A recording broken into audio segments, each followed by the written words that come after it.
بسم اللہ الرحمن الرحیم۔ اللہ کے نام سے شروع جو بڑا مہربان نہایت رحم والا ہے۔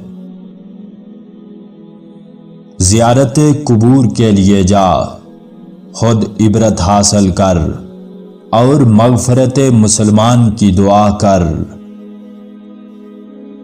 سب سے زیادہ بلیغ اور مؤثر واعظ یہ ہے کہ انسان قبرستان کو دیکھ کر عبرت حاصل کرے۔ اگر بہت سے لوگ کسی جگہ پر جمع ہوں اور ان سے پوچھا جائے کہ جس کو آج شام تک زندہ رہنے کی خبر ہو وہ کھڑا ہو جائے تو کوئی شخص بھی کھڑا نہ ہوگا۔ اس پر تعجب یہ ہے کہ اگر خبر ہو وہ کھڑا ہو جائے کہ جس کسی نے آئندہ سفر کا سامان تیار کیا ہوا ہے وہ کھڑا ہو جائے، تب بھی کوئی ایسا نہیں نکلے گا جو کھڑا ہو جائے۔ خاندانی تعلقات کس کام کے؟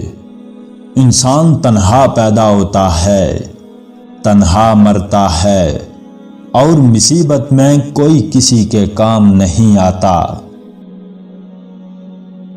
جب لوگوں کو یہ پتہ چلتا ہے کہ زندگی کیا چیز ہے تو یہ آدھی خرچ ہو چکی ہوتی ہے۔ تنہائی سے زیادہ کسی حال میں امن نہیں اور قبروں کی زیارت سے زیادہ کوئی ناسے نہیں۔ دنیا میں موت انسان کا ایک بے خبر ساتھی ہے، نامعلوم کس وقت ہلاک کر ڈالے۔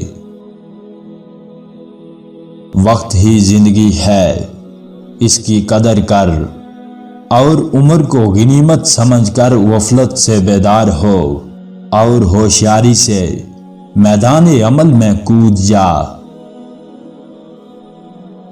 جتنے ننگے، بھوکے اور فاقہ کش تم دنیا میں دیکھ رہے ہو یہ سب وہی لوگ ہیں جنہوں نے بچپن میں اپنے وقت کو رائیگاں کھویا ہے۔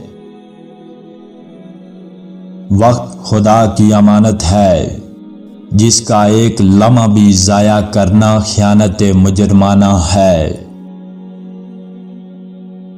ریلوے لائن عبور کرنے میں ایک لمحے کا ضیاع آپ کی باقی ماندہ زندگی نہیں بچا سکتا۔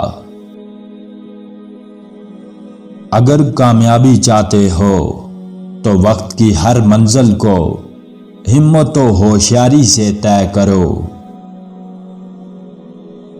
جو زندگی کو ایک مقدس فریضہ سمجھ کر بسر کرتے ہیں وہ کبھی ناکام نہیں ہوتے۔ امید زندگی کا لنگر ہے، اس کا سہارا چھوڑ دینے سے انسانی کشتی گہرے پانی میں ڈوب جاتی ہے۔